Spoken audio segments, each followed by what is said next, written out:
It's Wednesday, July 11th, and I'm your host, Paula Hersey. On today's show, we learn more about the Barnstable Police Department K-9 units and get tips on how to use the new special event guidebook. But let's start with some news you can use.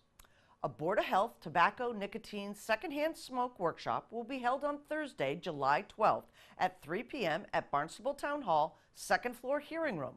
Bob Collette of the Barnstable County Tobacco Control Program will present multiple ideas that may need to be addressed or updated in regards to our current tobacco regulations. For example, at this time, we do not regulate e-cigarettes, vaping, smoking outdoors at public properties, and restaurant patios, increasing the age to age 21 for tobacco sales, prohibiting flavored blunt cigars, restricting the locations and number of establishments which can sell tobacco. On a beautiful, warm summer evening, the Marston's Mills Village Association hosted their annual potluck meet and greet with the West Barnstable Civic Association at the Burgess House in the Mills. The event drew several town councilors, including Matthew Levesque, Paula Schnepp, Paul Neary, Phil Wallace, and John Flores, who had the opportunity to sit down and chat with their constituents over a wide variety of food and sweets. Also in attendance, meeting residents were Town Manager Mark Ells, Assistant Town Manager Andrew Clyburn, Police Chief Matthew Sonnabend, and Community Services Director Lynn Poyant. Marston's Mills Village Association Treasurer Deborah Lavoie was pleased with the turnout and noted that this year the Centerville Civic Association President and Vice President attended the picnic as well. It's a chance for all of us to come together and meet with town leadership in a casual and beautiful setting, said Lavoie. It helps keep the lines of communication open to the town about what is happening in the villages and gives us a chance to discover similarities and forge new collaborations. It was a beautiful evening. It is also a chance for us to show the town the progress on the Burgess House and grounds. MVA President Donna Lawson thanked the town for their ongoing support in the efforts to restore the Burgess House and grounds. Dogs and humans have been working together for thousands of years, and police dogs, or canine officers in particular, have been used in law enforcement for centuries. They perform a range of duties and services that some humans cannot. Most of our Cape Cod towns and the county sheriffs use canine officers to sniff out illegal materials, search buildings, track criminals, and more. These animals are trained to be part of the police force and considered full-fledged police officers. The Barnstable Police Canine Unit was started in 1976, and at this time there are 2 trained police dogs working the streets of Barnstable, and Channel 18 had a chance to meet the canine units, the Barnstable Sheriff Canines, and a special guest, at a public canine demonstration in June.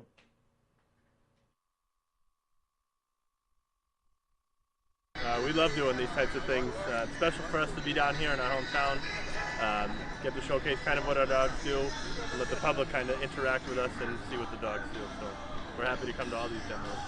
Deputy Pat Martin from the Barnstable County Sheriff's Department. He's here with his patrol dog, K9 Dex. He's going to be doing some fight work here with us today. Also, Lieutenant Paul Roderick is here from the Sheriff's Department. Okay, he's got his drug dog here today. He's going to do a drug search. And Officer Fulham obviously works with me here in Barnstable, and you're going to see his drug dog, K9 Bonnie, that's going to come out in a few minutes. So we have 2 dogs in the town of Barnstable. We have a patrol dog that Officer Jackson works, and I'm working a narcotics dog. Her name is Yvonne. She's a black lab, and her whole job is just to sniff out drugs. Rocco, he's a German Shepherd. His dog is the typical, what people think of the canines. Apprehension, article searches, finding lost people, things like that. He's a patrol dog. What does that mean exactly? That means that the patrol dogs here in Barnstable work on human scent. So we can go after and find bad people that rob banks, or we can also go after people that are lost, elderly, children. All of the patrol dogs here on the Cape work on human scent, okay? They also apprehend people, so they also do bite, which you're going to see tonight. Officer Fulham is not exactly volunteering, but since he's the junior canine guy here, he gets to get bit tonight. We got a warrant for your arrest. Right? Yeah. No way. Yeah, we do. Yeah, we do. Yeah, stop. Hey, what are you doing?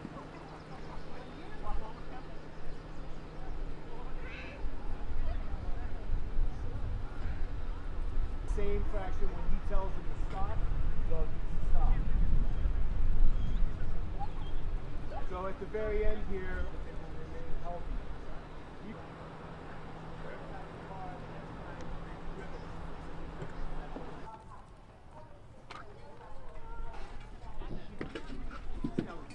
What is that? Stellan, stop fighting that dog. Walk back towards me, bad guy. Let me see your hands. Let me see your hands. No.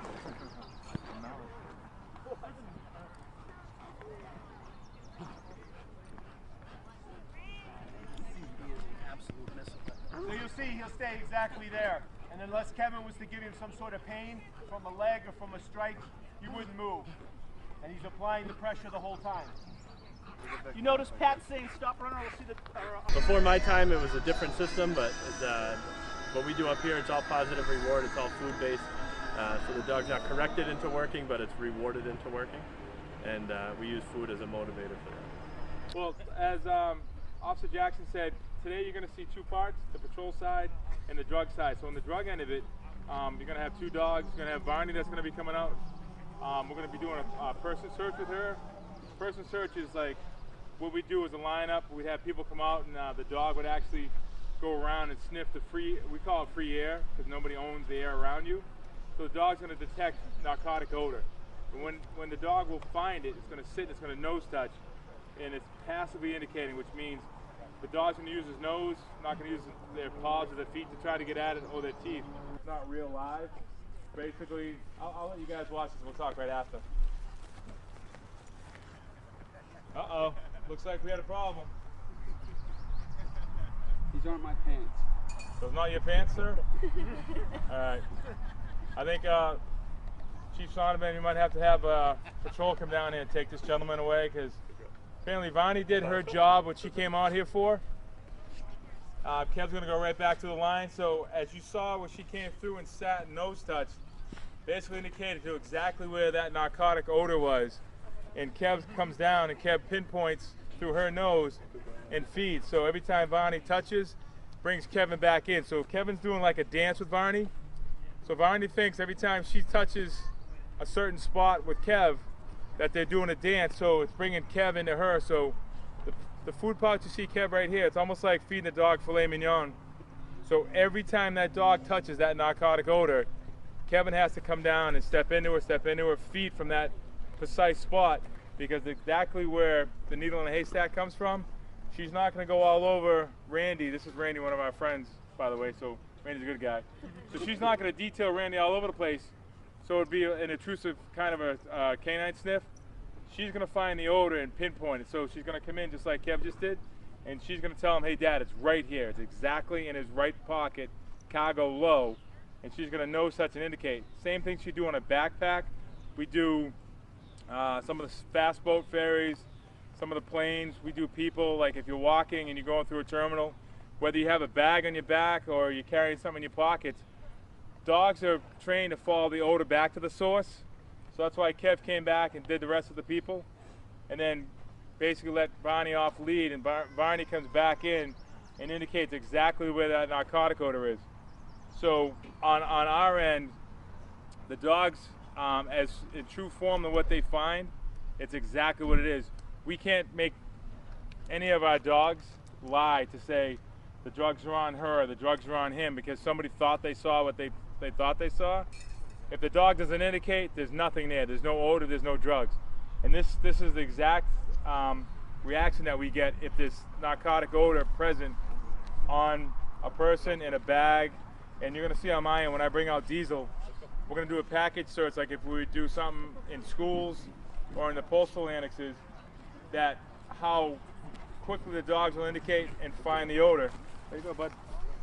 So it was open to the patrol division. I applied for it. It was an open bid.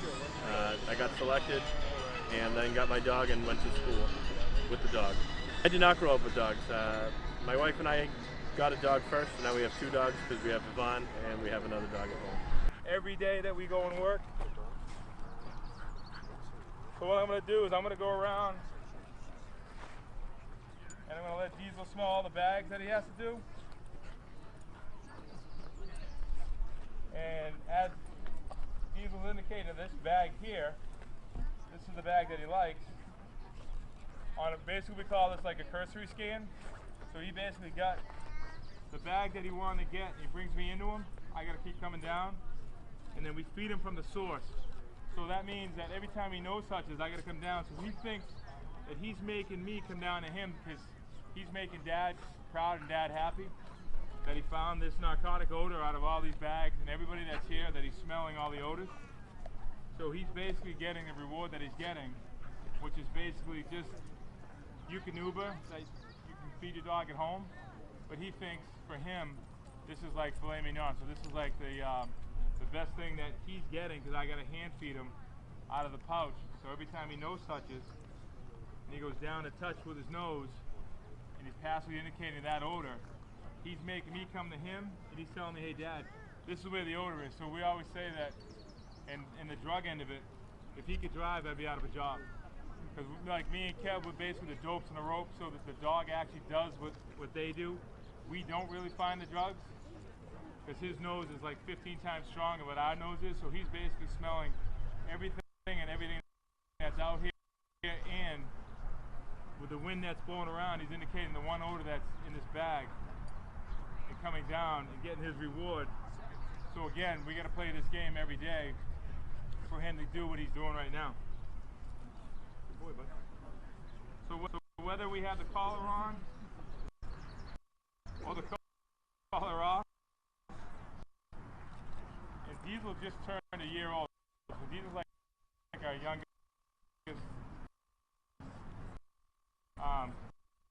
canine that we actually had in training. So whether the collar's on or the collar's off, he's still going to work. So people ask me all the time, that if I go out and I walk Diesel around and I'm not in uniform, does he actually work? Yes, he's actually working whenever he's out. He's smelling, he's indicating the odor that he's trying to find. Good boy, bud. Way to go, Diesel. Good boy, bud. Yeah, bud. Good boy. That people don't think about is when our dogs come into our house, if my dog wants to jump up on the kitchen table, I let him do it. He can't be told no, because in the real life situation, I don't know what he's going to have to jump on, and I don't want to discourage anything. So for the patrol dogs, they come from overseas, and they'll be different breeders is where you go. So right now they go to Pennsylvania is where a lot of the dogs are coming in from overseas in Europe. And they go through a selection process just like any other job. So they have all these dogs, they put them in through all these different scenarios, and the trainer and the new canine handler kind of sits back and watches and tailors what they like. In addition to the training for what the dog has, it's also the personality of the dog. These dogs live at home with us, they live with your family, so they kind of match the personality of the dog with the handler and the family. So they come from all over. My dog was 2 years old when we got her. She's starting off as a guiding eyes dog. She no longer is in that program, and she's perfect for what we need. So I got her as a little bit older. They'll range from any age, usually 8 months to a year to 2 years, it all depends. Being able to see what the dog's seeing. So the camera system is more for the patrol dog, not the narcotics dog or detection dog. It's for the patrol dog.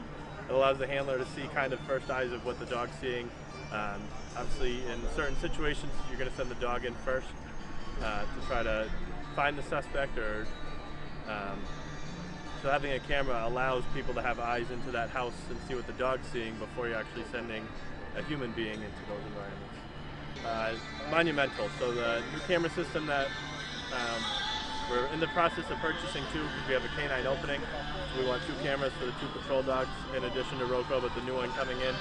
These camera systems cost upwards of $20,000, and the idea of having these cameras that are going to save lives is huge, but it also comes with a major price tag, and not one that any of our budgets have just lying around. So for the community to come together, it benefits the community, it benefits the neighboring agencies, and with the partnership with Cape Cod Beer and the support that they gave us, allowed us to reach one of our goal for one of the cameras right now, and set us on our way as we work for a second. So it couldn't have been a better event. It was a huge community outpouring of support for us and the Yarmouth Police Department, and very grateful for Cape Cod Beer. This is his first time he's been in a public situation like this. He's been in a lot of news conferences and in buildings getting interviewed and so forth, but his old drives are kicking in now because he can sense, he's heard the other dogs. He's starting to get into the mode that he was trained with for a year and a half before this happened. So you can see he's actually shaking here. He thinks it's his time to do it again. So, but not yet.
Such a good boy. Whether a small family gathering or a large production, the town of Barnstable is committed to working with our resident and visitor event organizers to ensure a streamlined process providing a positive experience from start to finish. Assistant Director of Planning and Development, Elizabeth Hartsgrove, joined us in studio to highlight some of the features and changes in the new special event guide book.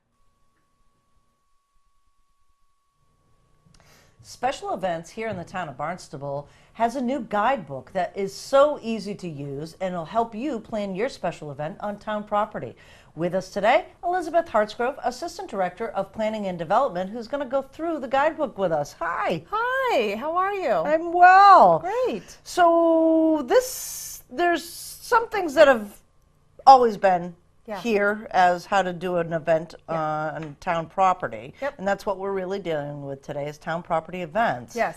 But there's been some significant changes as well. Yeah, it's really to help inside and out is what I like to think.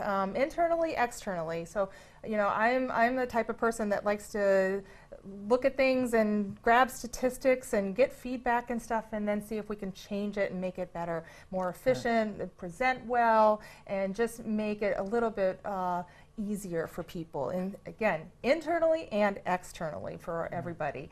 And so this was a golden opportunity for us where the use of town property application was a little outdated, it was a little congested, and the feedback that I was receiving from staff as well as from event holders is that they were very unclear as to who to go to, who triggers what, and also the application was a little discomforting for them when they looked at it at first. And even those that had been doing it for a number of years, you always saw just the angst in them and stuff. And I was like, you know, this can be a lot easier, and it really, we're here to help people. So, hence the guidebook.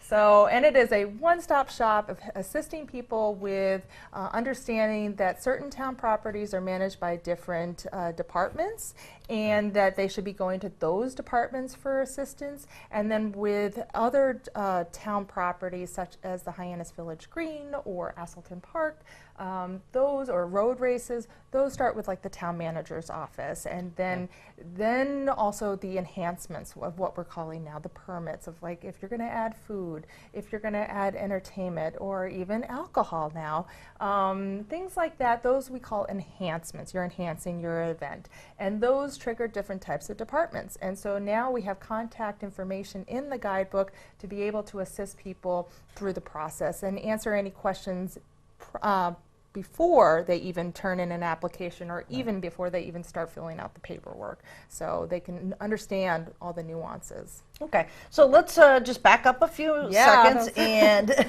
let's talk about some of the areas that can take special events? You mentioned Asselton Park and the Village Green, obviously, and road races. Those are kind of the gimme.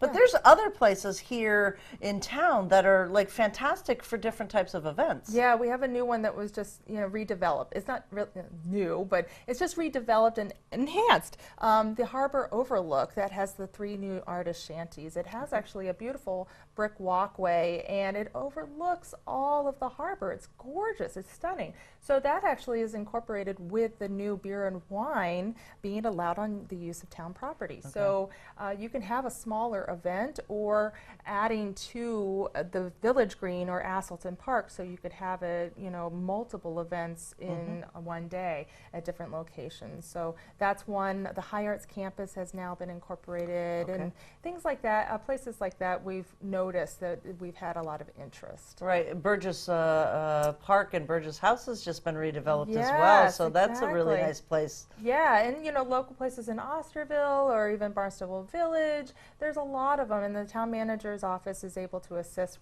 with locating and assisting with what works best for your event. Okay. Yeah. Now let's also talk about new, which is the ability to have beer and wine on town property. Yeah. This is something that I think events have been asking for. They have, yeah. It's a pilot program. We're starting it. We're just going to see how it goes.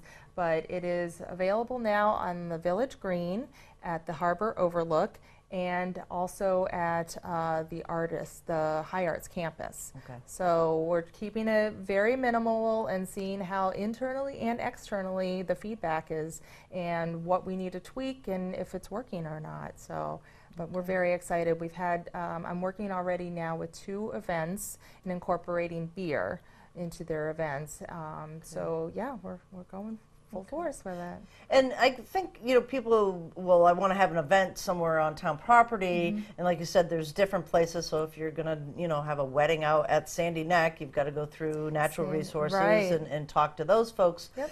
But when we kind of think about all the events that you can have, they all still need permits. Yes, they do.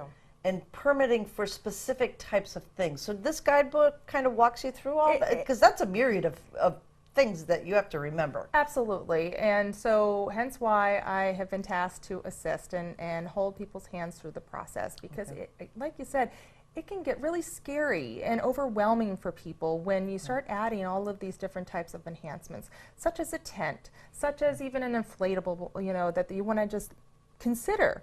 And what is it involved? And you need to have a one-stop shop, a person that can at least find the answers to those questions if they don't know them already. And so that's my job, is to help out people finding the answers to their questions. Well, it's a perfect job for you, Thank Liz. you. Where can folks find this guidebook? It is on the website. We have 3 different locations on the website, under the town manager's page, under the parking page, and under licensing's page. And we're working on creating an actual special events page right now. It's also available at any of the town departments. They have access to print that out for you. And it's also at my office. So, and I can email it to anyone. So I just did today. So yeah, anybody who wants one, I will definitely give them a copy of it. Okay. And what do you hope? Do you hope that there'll be more events on, or just the process is just streamlined? Both. Both. Both, most definitely. We want to encourage events that are complementing our mission statement and our purpose as a whole town and community. So we want them to feel comfortable coming here and also holding an event and making it successful. That's our job. And to make sure that we have a quality of life that's enhanced for our visitors and our residents. So yeah, I definitely want it an easy breezy for internally, externally, and then having them come back year after year and allowing them to grow. So the guidebook for special events on town property, it's live. It is live and it's kicking already. It's great. It's working. It's good. So, and again, if there's any feedback and positive or negative, I want to hear from anybody, even people who went to an event and had some feedback. And we're going to be sending out surveys even to the event organizers to see how the process went and how even during the event, after the event, we're going to be doing internal surveys as well as external surveys so we can get this right. Excellent. Thank you so much. Thank you, Paula. Here's a look at our community calendar. Discover Barnstable returned this week to Bismore Park. Backed by popular demand, the Gateway Greeter program has once again partnered with various town departments in developing fun, free, interactive talks and activities each week at the Welcome Center lawn every Monday and Thursday in July and August. Families are invited to participate in a wide variety of organized and educational activities, exploring services and programs which enhances our quality of life and supports the needs of our community. This Thursday, July 12th, come meet Natural Resource Officer Amy Croto and learn about the town of Barnstable's local wildlife. Get an up-close and personal view of wildlife while learning about the daily and seasonal habits of these animals. All the activities are held at the Bismore Park Welcome Center, 180 Ocean Street, Hyannis, Mass. During July and August, Mondays 10:30 to 11:30 a.m. and Thursdays 4:30 to 5:30 p.m. Free parking is available at the Town Hall lot, or paid parking is available directly at Bismore Park. Here is a look at the meeting schedule for boards, commissions, and committees.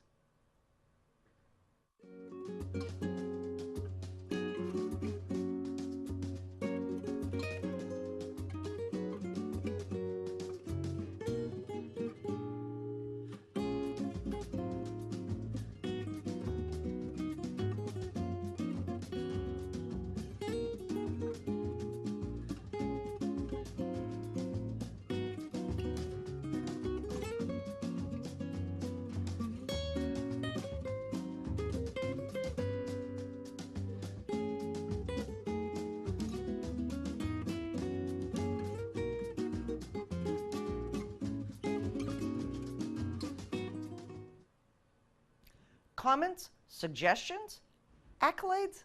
Connect with us on Facebook, email us, or send us an old-fashioned note by carrier pigeon. Channel 18 works. For you. I'm Paula Hersey, and thank you for watching Barnstable Today.